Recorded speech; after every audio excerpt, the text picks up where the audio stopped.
Hey, how's it going? This is Jason, one of the instructors at Core Clay. It's nice to see everybody today, or be seen by everybody.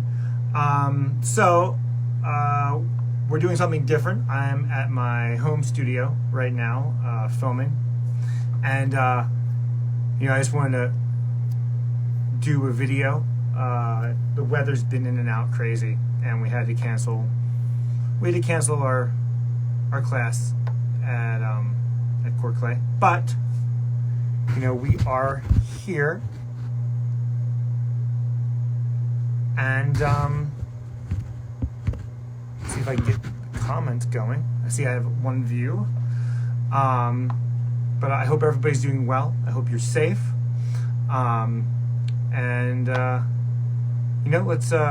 let's do some stuff today. As I said, I'm Jason. I'm one of the instructors here at Core Clay, and I think we're going to go over some mugs and pour overs, doing cylinders. I already kind of started throwing an example of the cylinder I'm going with. It's a little more gracious than your regular. A little more gracious than your regular mug, but I'm hoping that these can go on our Patreon for donation for projects. So when you're doing a mug and a pour over, so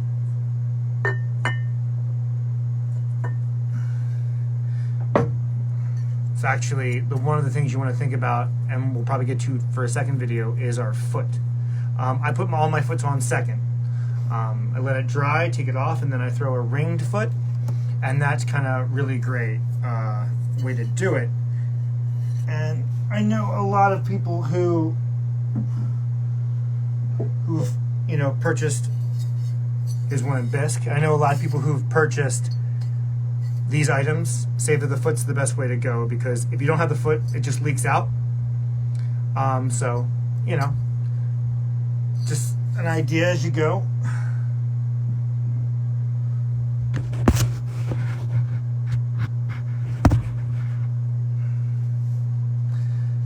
So, another tip I want to give for some of our home studios: if you ever make a mistake with one of your bisque pieces, it cracks, don't pitch it. Turn it into a reclaim dry container. This is a really great way to deal with home studio mistakes. This was a planner that broke, and when the planner broke, I decided to use it for reclaiming my clay. Some of it is the 613 that we're throwing today for the studio. So it's definitely a great idea to save some of those mistakes at home, use them in your studio. So let's throw a cylinder and our pour overs. I'm using a bat insert for all my work today. This is a really great system I use at home. Kind of controls the flow of work, and it's nice because it doesn't take up a lot of room on your shelf. So you can just go in and out with your bats.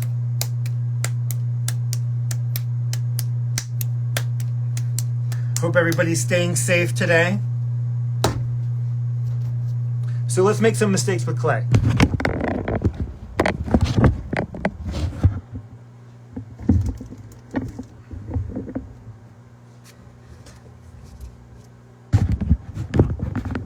So I won't be able to see many of your comments with my lens pushed down like that, but I'm always going to go back and check them. So feel free to, check anything you want. I may be able to see it. I may answer the questions. I may not be able to. I'm throwing on my Clay Boss at home. It's a good wheel for home crafters. It's made by Speedball. I definitely suggest it.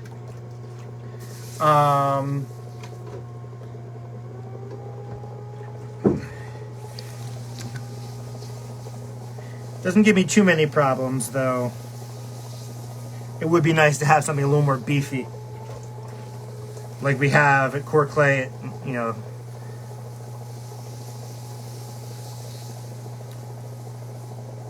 I really, when I watch videos or watch YouTube, I always want to know like how much clay a person's using. So this is about this is a pound and 10 ounces. I normally would throw a pound and a half for a nice gracious coffee cup or mug. But this is going to go to our, this is most likely going to go to our Patreon that we have over at Core Clay that you can check out on our Facebook. You can check out on coreclay.com, our website, and it's a great way for us to make classes available to students who may not be able to regularly afford classes for themselves. So for younger people to be exposed to clay. It's also going to be a good way for us to have a video library.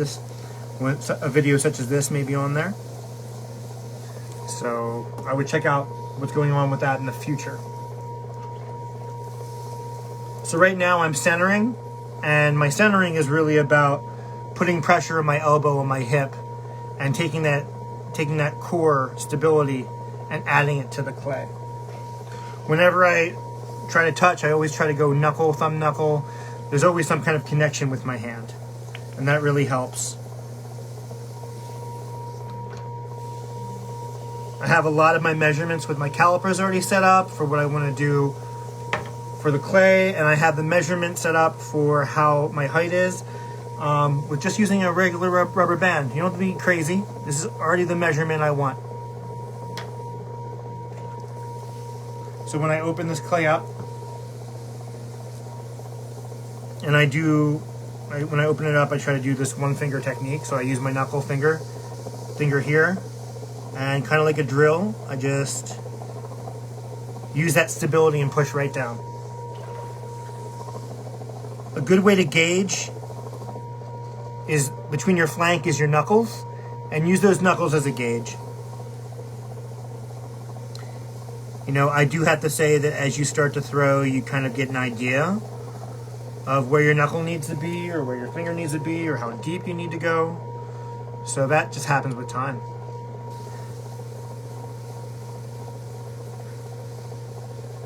It's nice to see you guys here watching.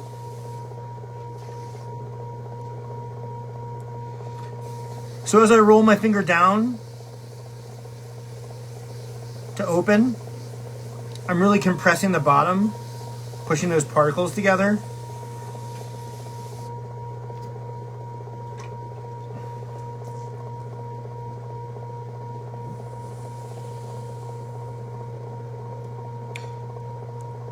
We're just doing a cylinder. You need to start from the bottom. I'm going to reduce my speed a little bit. And you want to go all the way up. It's good to have a consistent movement. You know, don't over challenge things or make it so too hard. Really is just going from the bottom, heading to the top in a nice even movement. I like to slow down a little bit when I get to the top, and you know, the key often touching it is with a light touch on and off. And that way you don't move it around or go crazy or mess around too much. I picked my measurement, and now I know I need to go a little bit taller.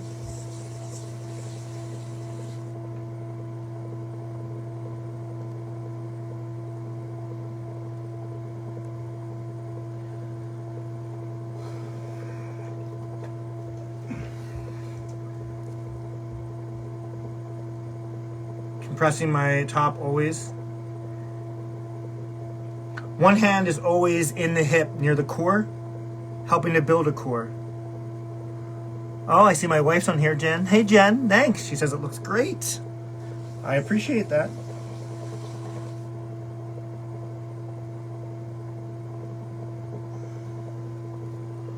Check our measurements. We're almost there.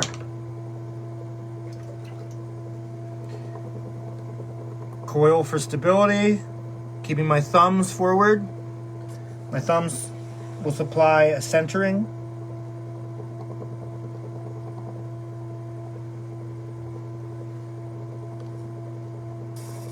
Yeah, that's pretty good. That is pretty good. You can use a ruler to measure, or you can get a another system. Another thing I always use is calipers. I already have these calipers down. Calipers are already set for me to understand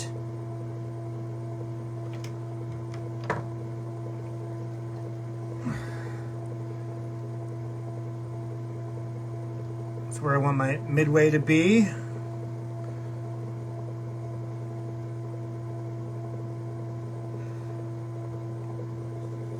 Never forget to compress your interior. When we do this, we're pushing down a little bit more and supporting. It's a great tool. You can find it at our retail spot, Core Clay.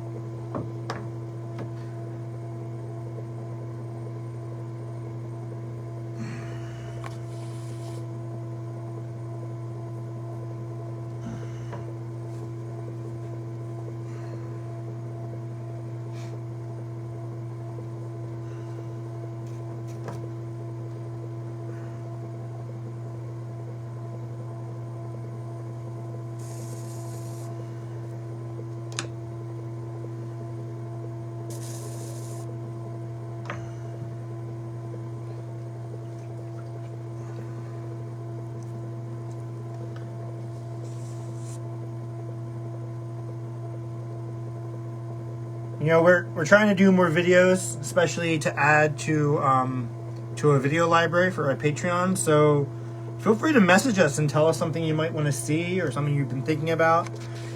You know, ask any questions you have, because we have many instructors at Core Clay, so I feel like someone would love to know what someone's thinking about when they're thinking about pieces.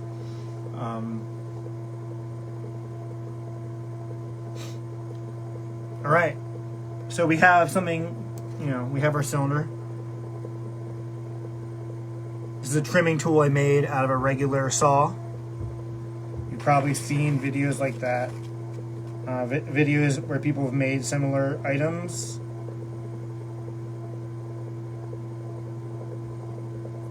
I'm just using it to get rid of that slip on the side for stability.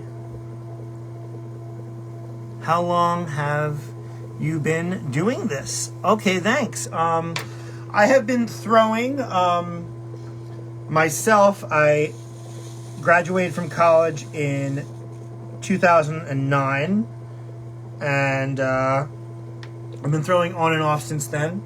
But I've been working alongside my wife. I've been working alongside with her in our small business, Magpie and Molly, for a little around 8 years. And before that, I was throwing for myself while I was in and out of college. So I have about 15 years of working with clay. A lot of it was hand building in the beginning. So I absolutely adored hand building when I first started. I was very intimidated by throwing. And but once I learned how to throw proficiently, I never really went back.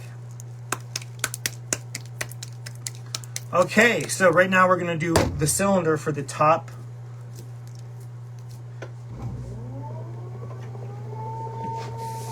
For me, though, I really believe that you're always learning. Just especially right now, I'm learning how to throw and do a video without making mistakes. So that's the new thing that I'm learning how to do. And I really think that that we're always students. Sounds corny, but right now I'm coning. Coning's gonna take out some. It's gonna take out some of the air bubbles that may have been in there if I didn't wedge correctly, which I hope I did. This clay 613. It's from Laguna. And we sell it at Core Clay, and it's really great for throwing. I mean, it's what I use in all my classes that I teach so far, and I really love it. It's so easy, very low grog, but still has a lot of stability. I highly suggest it. So right now I want to figure out where I want to put the lip of my pour over. And a pour over is just, it's kind of like the rice bowl shape that I've thrown in the past multiple times, but it has a lip.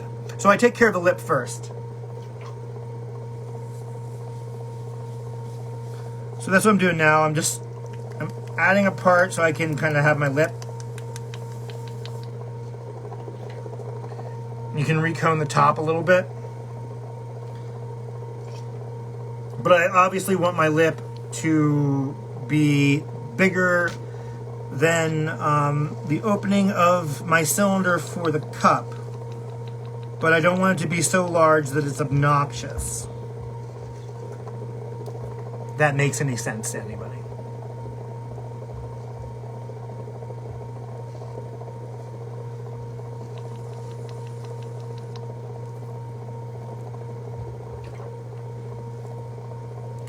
The rice bowl, you go for a V insertion. Normally with a bowl you can throw for a U, but the rice bowl has more of a V shape. So I like this because it has greater rules to follow for me, and I like the rules.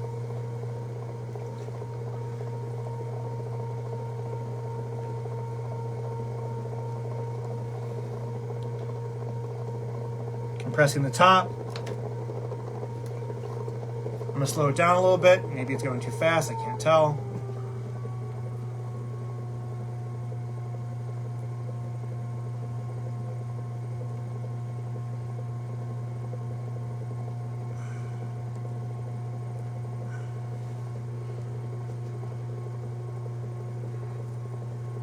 If you didn't see the beginning of the video, I try to take care of the bottom lip on the foot later. I'm going to throw it separately as I trim the pour over itself. And I do two different styles of pour over, so this is going to be the first one.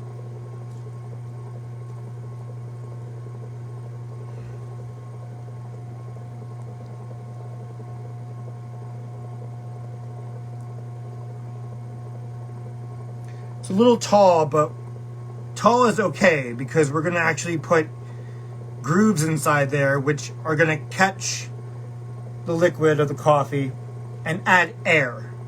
You want air to move with your cup of coffee, and that's so these swirls are going to be in there are going to add air to the water and let the water go down faster. Without that, you'd be making a suction where the water wouldn't move very fast at all. So I'll show you what I mean. So we just use our wooden rib.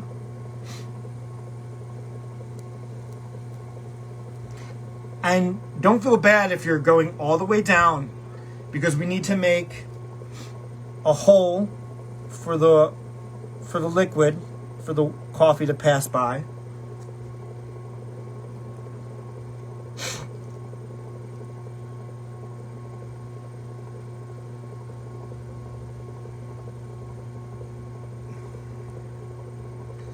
Get rid of some of the slip on the outside. I have my mud tools, my mud ribs and or kidneys, whatever you like to call it.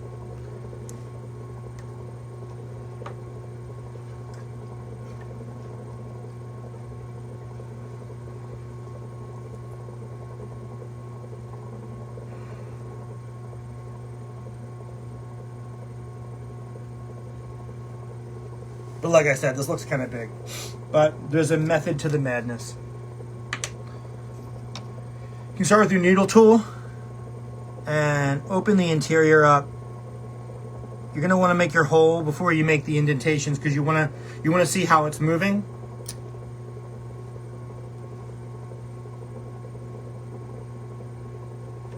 Let's slow down our wheel. So I start with the bottom, and then I go to a second one in the middle. So I'm putting my two fingers inside, and my other finger is going to be like this, and they're going to make an indentation.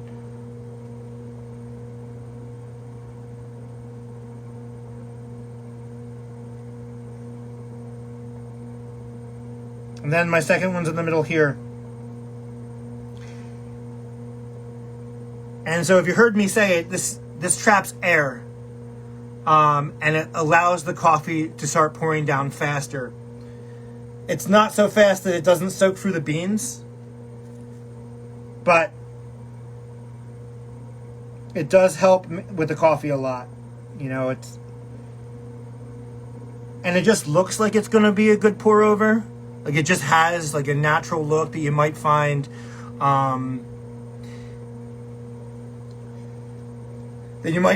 as you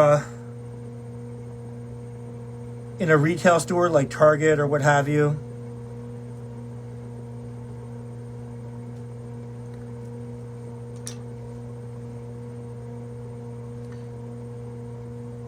You want to make sure that this part opens up. You don't want it to be, you don't want it to have a shape like this. You want to have it have the V shape. So be careful. I almost made the interior go too crazy. But we want to have it flare out. You don't want to lose out on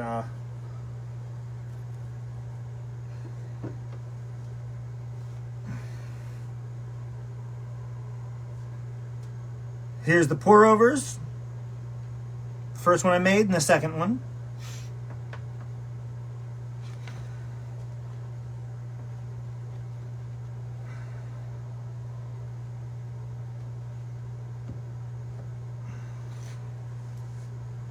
I'm going to let them set for a little while and cut them off the bat. And then in a couple days, we can do a second video. And in the second video, we can have it where we see a little more of the footed construction of our pour over. And I might fall out of love with one shape versus the other for another one. It never hurts to make duplicates or multiples.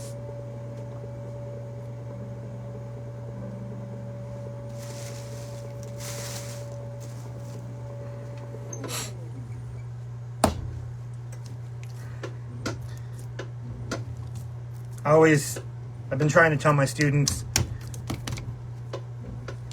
you know, start with your clay right in the center if you can, even before you turn the machine on. That way,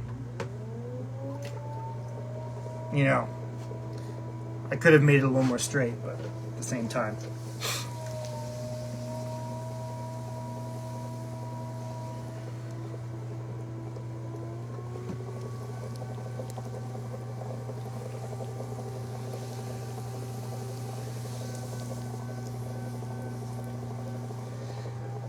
Where are people throwing at home? If you have a home studio, what's your favorite thing to make?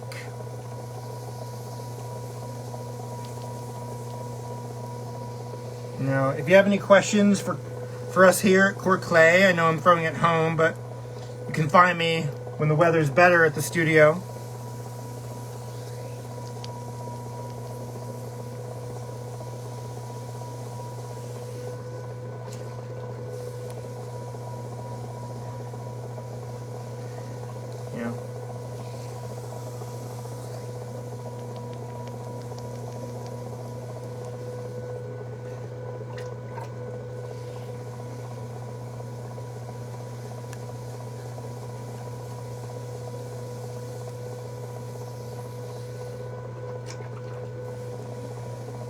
Is anyone signing up for any future classes? We've been doing a lot of Saturday workshops.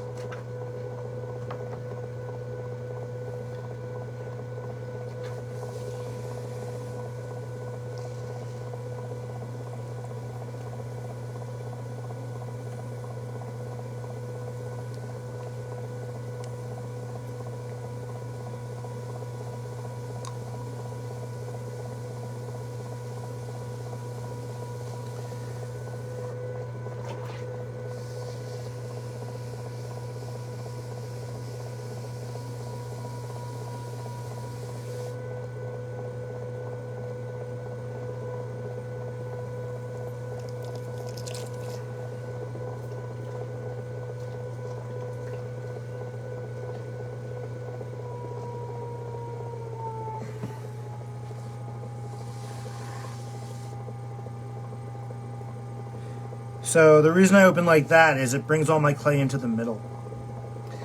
And that's where I want it. You know,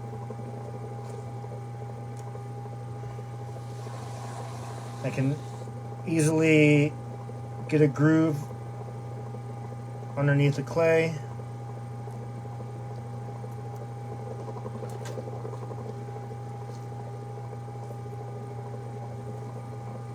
Cone up, compress, feel a little bit of a bump in the top of my cylinder. That's worrisome, but I have ways of taking care of that.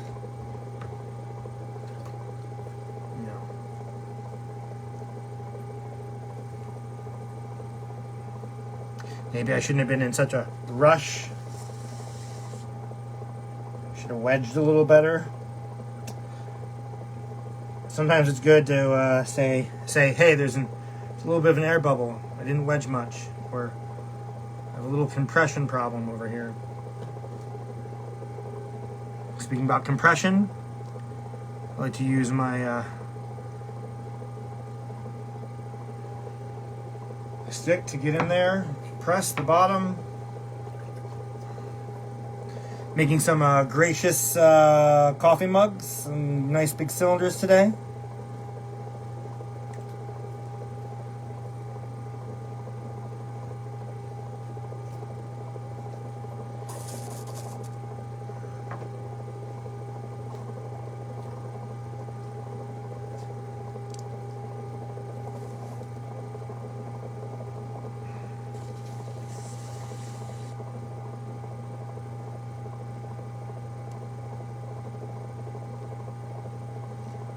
The nice thing about teaching a class is you get new perspectives from your students. And you know, like I was doing some cylinders and we were putting on handles, and they're like, wow, your cylinders are really beefy. Your hands are so much bigger than mine. And I didn't really think about it, you know. I don't know, I wasn't in that mindset where I'm like, oh, are my hands really big, you know, like, or so I kind of had to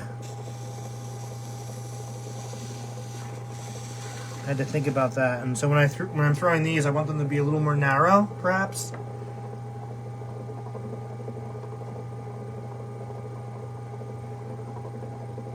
A little more narrow than I would normally throw them, and you can really get a good 3 to 4 finger handle from this. So I don't know. I always try to make my handles, like, I try to make them a little more believable, like a little more based in reality when it comes to the shape. I want them to fit in the same way that the cup has the size. I want them to be comfortable. You know, they can't be too small, but I don't want them too big. You know, handles are the one thing that we kind of can overthink it, but at the same time, when people grab a handle, they know right away, like, oh, this is really nice. I like this. You know, my hands are too dry. Now I'm just messing around. I apologize. Just messing around. A little bit of a whimsical movement there. But you can make a handle that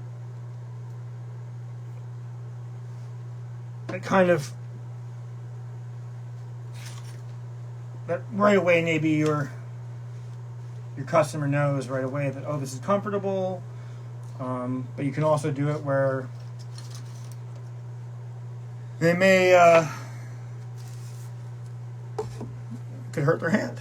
When I first started throwing, I threw a bunch that, you know, really worked well for my right hand, but I wasn't, you know, because I'm right-handed. But I don't know if I was thinking of, you know, those poor southpaws out there in the world.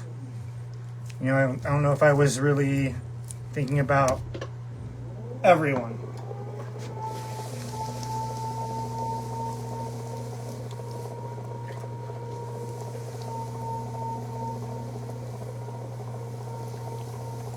But no two handles the same. And some people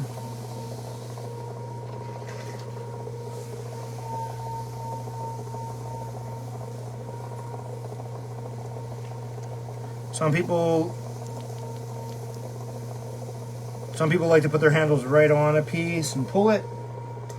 Some people like to shape their handle. If we do the second video, which, you know, I'm hoping to do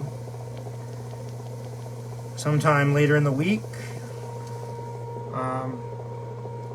you know, you'll see how I like to pull my handle. And I'm often thinking about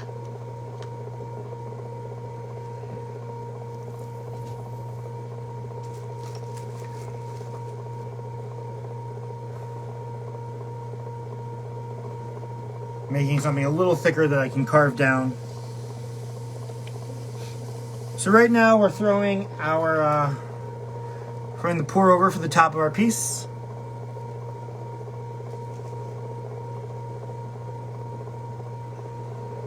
And you always kind of, you know, I'm using my calipers to know how tall or I have to make it compared to my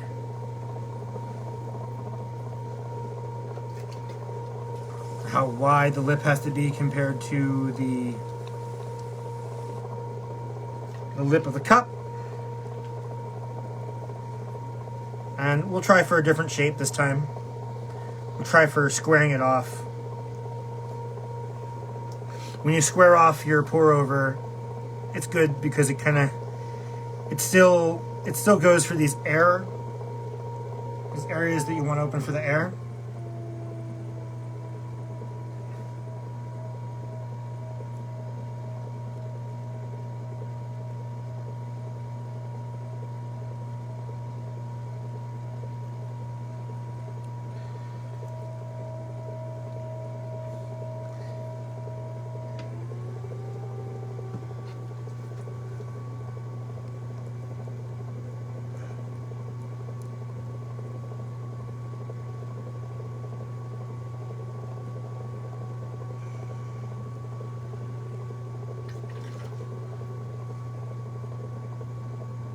The last pull, I never really do more than 3.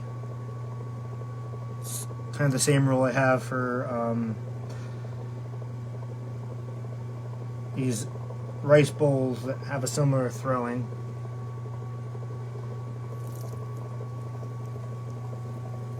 Make a different compression for the middle.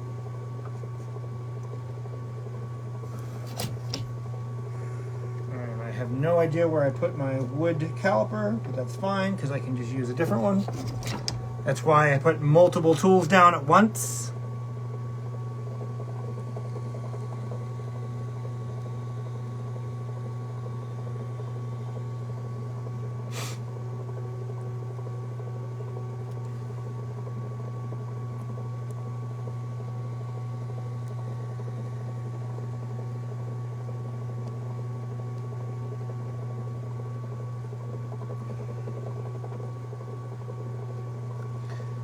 This is the beginning of our pour over. Fix the shape a little bit.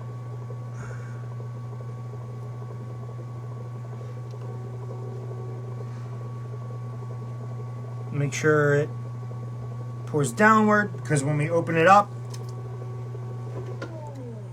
So,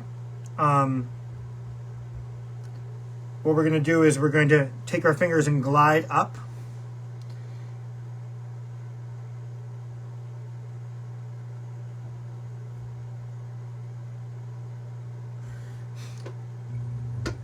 That's one side. I'm going to fix it a little bit because it has a little bit of a weird waggle. And then you want to come in on try to be on the direct opposite side. See how it works? Kind of has a lemon shape, which might be fun for a pour over. And then we're going to come in the middle of that side.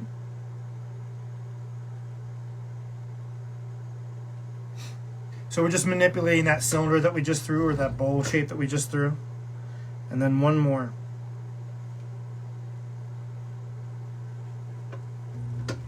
And you can come in and, you know, you don't want to rip it, but you do want to give it this wider shape if you're going for more of a squared shape. And then we'll flare out the interior using the spots we just made for a guide. So, with that, we will end up with more of an opening like this. And then I'll put my foot on when it dries, and it really works really well. It's just a different shape. And you can revisit the shape a little bit. You can keep on trying to maneuver it, just eyeballing it. Like over here, it may seem like it needs to be a little more wider, but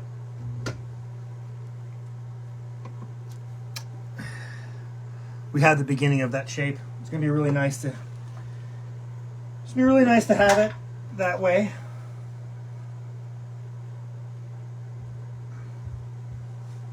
And after it dries, I'm gonna cut it off the bat.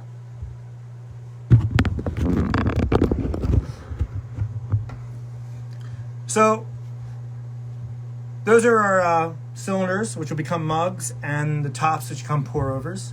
You know, hopefully they turn out. You know, I compressed it so there won't be any S cracks. A little more trimming, and we'll do it in the next video. And we'll just put some handles on these very gracious cylinders. And, you know, I think we'll put them on our Patreon, and a little reward for helping kids find education. And hope you guys have a great day. All right, talk to you later. Bye.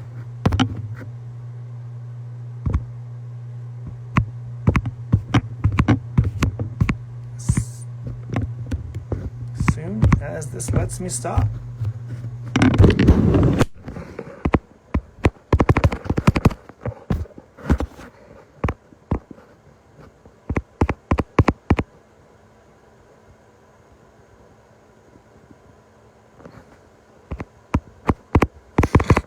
Okay, it's not stopping because my hands are wet.